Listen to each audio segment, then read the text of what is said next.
In 1978, the mighty Van Halen was setting the whole world on fire with their electrifying live performances. Somewhere in the bowels of Warner Brothers headquarters, somebody came up with the bright idea of making a radio special to capitalize on the incredible success the band was experiencing on the road. Executive Larry White was hired to do the job, and he came up with the concept for a radio special to be titled Running with Van Halen. He flew out to join the band on the road in Cleveland and St. Louis in September of 1978 and record bits and pieces of them both on and off stage. Here's a short interview clip of Larry discussing the radio special on the Dave and Dave Unchained Van Halen podcast in August of 2022. And then when the record was about to be released, Carl asked me if I would produce a radio special for Van Halen. I said, I'd be honored, it'd be great. And came up with the concept. My idea was to go out on the road with the band and do some live recording. And Warner's kind of liked the concept, but it's a new band and they wanted to sell the record. So what they wanted this radio special to do was expose the record in the song order of the album. So the compromise was that I went out on the road for a couple of days with the band. I went to Cleveland and St. Louis and hung out with them backstage, was in the dressing room, really just trying to get that magic moment on tape. I had a stereo Nagra tape recorder, portable recorder with me, and recorded the intros and outros of all the live performances. So I got David Lee Roth, some of his stage patter, and again, the intros and outros and audience response. And then for the radio special, just mix that in at the beginning and end of each song. So it kind of sounds like it's live. That's the concept, but it was really, the album. And it's called Running with Van Halen. What did Warner Brothers do with the special? Where did it air? At that time, those radio specials, they sent them out on reel-to-reel tape. I think it was two 10-inch reels, if I'm not mistaken. And gotcha. It seemed like it was expensive. And they sent those out they had a network of college radio stations that Warner's regularly promoted to. So I know it went to college radio, and I think it went to some secondary markets. I believe it was just given to the promotion department to do with what they wanted, but there was more of an organized effort to expose it to college radio. There's a link to the entire Larry White podcast interview in the description below. According to Larry White, the radio special was distributed mainly to college radio stations on reel-to-reel tapes, which was standard for 1978. We have managed to source a good quality recording of the reel-to-reel masters, and here you can enjoy the whole special with only the standard Van Halen studio recordings being edited out.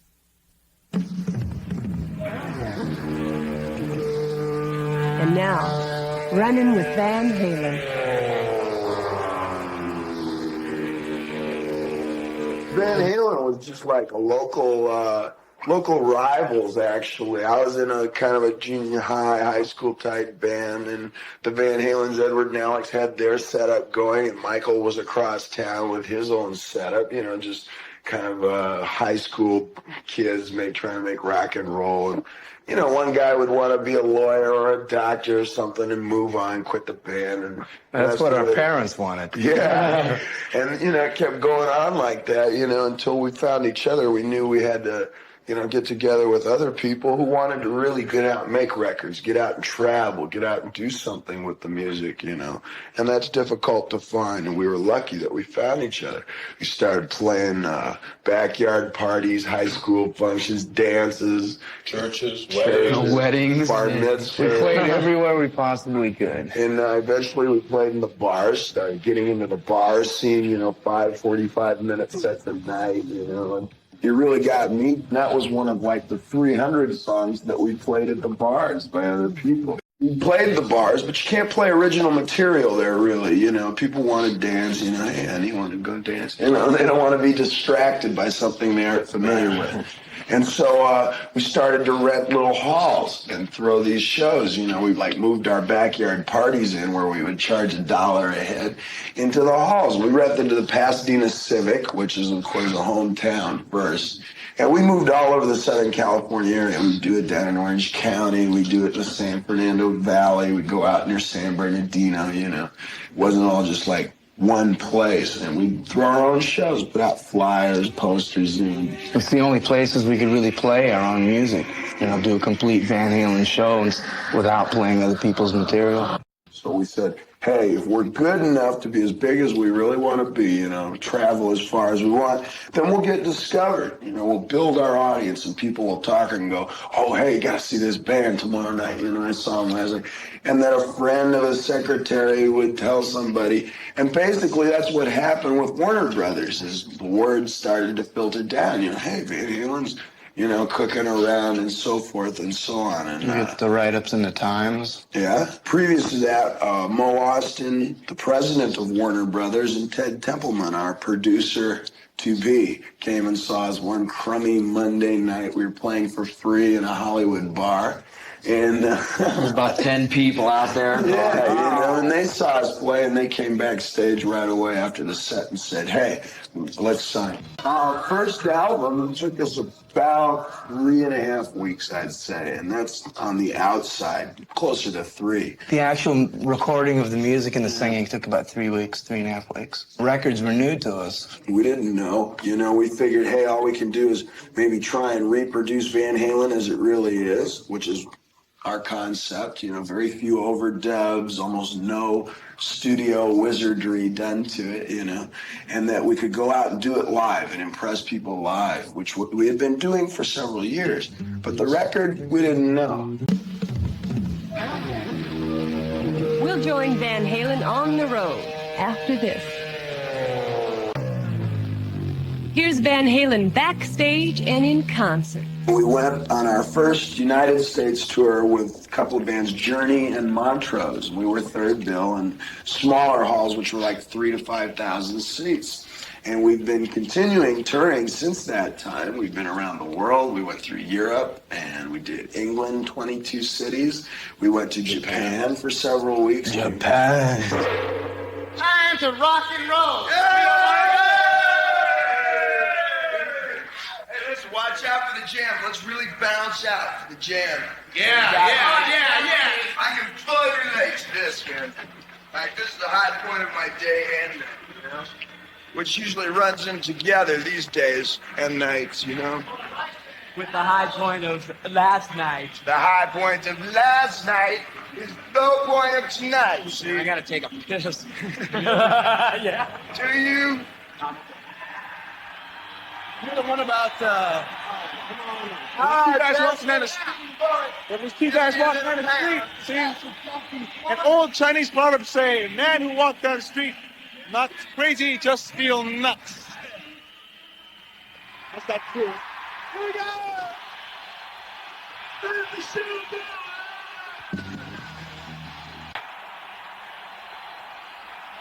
The Japanese were, and it's been that way all around the world.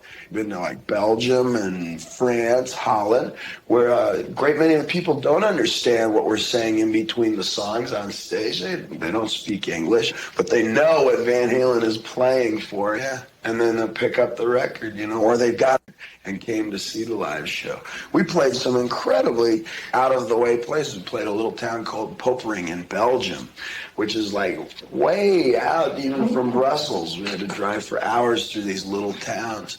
And they came. There was, several thousand people showed up in a little barn-type place, and everybody got crazy, and they all said, yeah, in the right places, and it's been that way all around the world. In England, it's different than the United States over there. It's a different sort of society.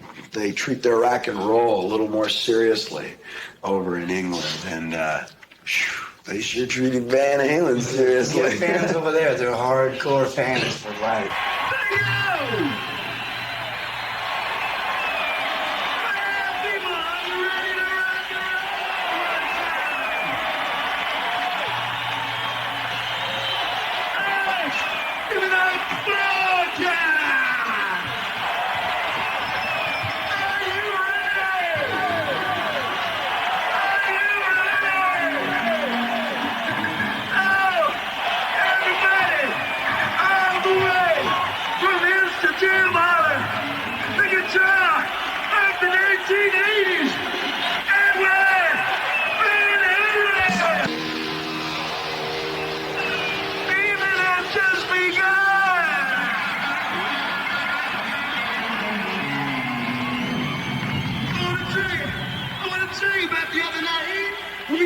we was in Milwaukee. We was in Milwaukee, and we got ourselves a couple of Milwaukee's finest, and I ain't talking about no goddamn beer.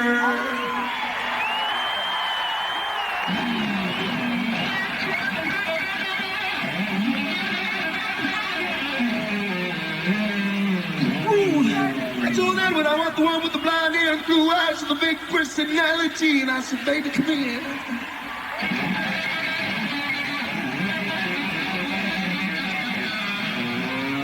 I tried to whisper some sweet nothings in her ear. I tried to whisper some sweet nothings. I tried to whisper some sweet somethings. I tried to whisper just about any mother.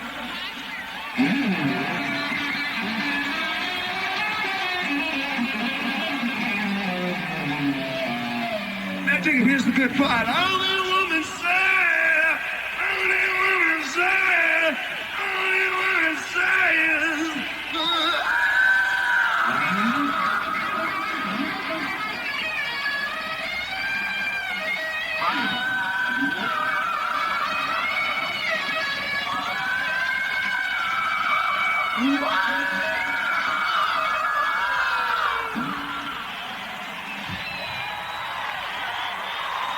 Every time she say that, she won't know what I'm talking about. Well, people, I got to tell her, I ain't talking about love. And now, Van Halen backstage. As soon as we walk into the dressing room, Al starts banging on the tables, and he starts to tune up, and somebody puts some rock on the tape player, you know, and have a little drink, you know. Start dancing and singing. Say hello to people, and then brush your hair, and say hello to somebody else, and then drink, put your clothes on, and a little more, complain. Drink a beer, you know. And you get ready, and as the time goes on, it's like you can feel it. There's no clocks. You know, I don't wear a watch. It's like all of a sudden you feel the time approaching, you know. Now, the other night, we got held up. Everybody was ready for the 8 o'clock show. 8 o'clock came, and our road manager comes in and goes, 10 more minutes. And then all of a sudden, that's when you start to come unglued. You go, you got all this excess energy. So that's when the buffet went. You know? And the table went. And then we were ready. 10 minutes later, we were ready. We were ready, baby. We were ready to go. We're ready to hit that stage. We're ready right now. Something's got to break, and it ain't going to be us. And the road manager comes in and says, All right, gentlemen, it is time to rock and roll. Wait a second. There's no oil on my side of the Wait a stage minute. tonight, is there? final hair check. Norman or Marcus. Last night I broke my leg. There's oil in front of my amps. I'm running around slipping. Afterward, that new step, man. Thank you. Now practice it the encore. Thank you. All right, gentlemen, let's do it. David, you guys are a little sexy. All right, come on. All right, let's play off each other tonight. If anything goes wrong, extra all right. Lots of smiles. All right. Yeah. Work together. Don't blow it out at the first song. Blow it out in the third one. Really. Yellow floor right there. Watch the Slippery. yellow stuff. Going up on the stage right side. Oh, I can't see a thing, man. Yeah, there we go. All right.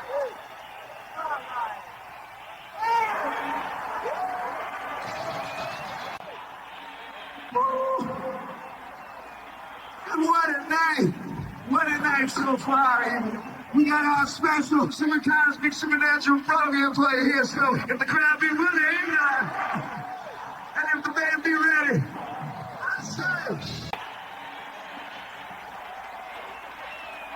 We come back. We did a second American tour, playing all of the big stadium shows this summer. Outdoor summer shows. Played the Dallas Jam with Aerosmith and Nugent. We played the Oakland Day on the Green. We played with the Stones, the Superdome. Biggest indoor crowd they ever had. That was incredible. That was standing up in front of 83,000 people and asking them a yes question and hearing 83,000 go, yes! It's a definite challenge. It sounds like a jet plane taking off. All right, brothers. Now look, don't know play. Got to get him.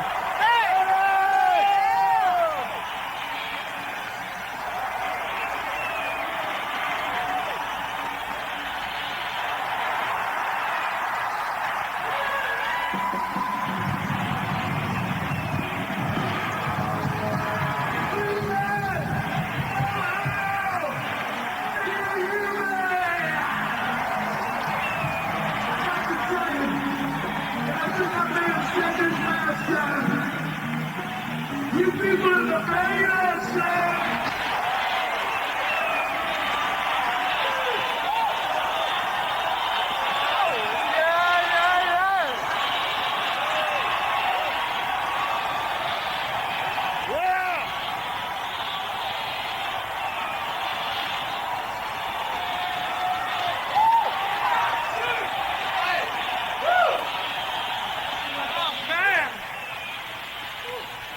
That was one hot mama.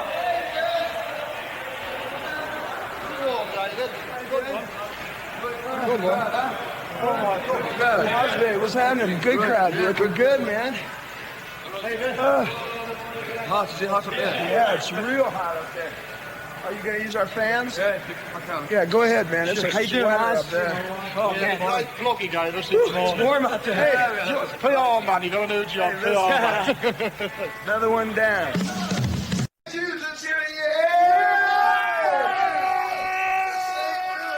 St. Louis, down in flames, baby. Oh, yeah.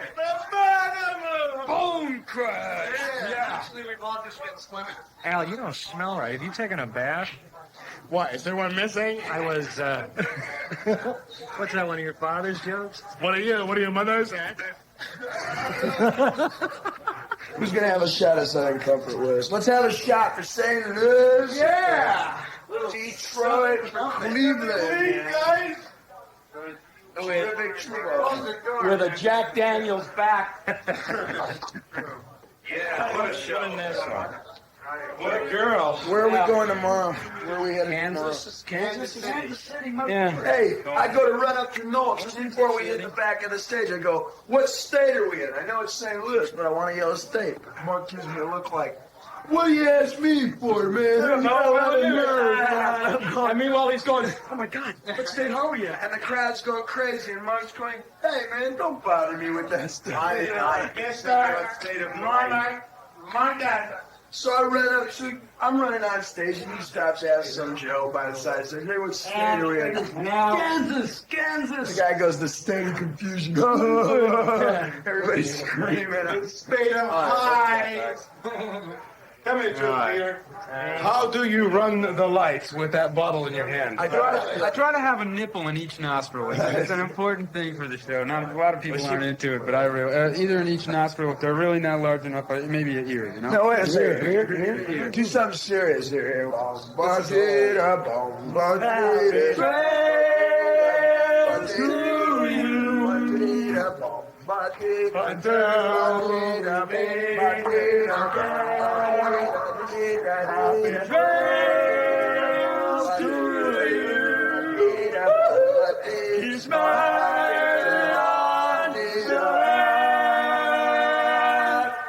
Who cares about those clouds when we're too old? Just silence on and then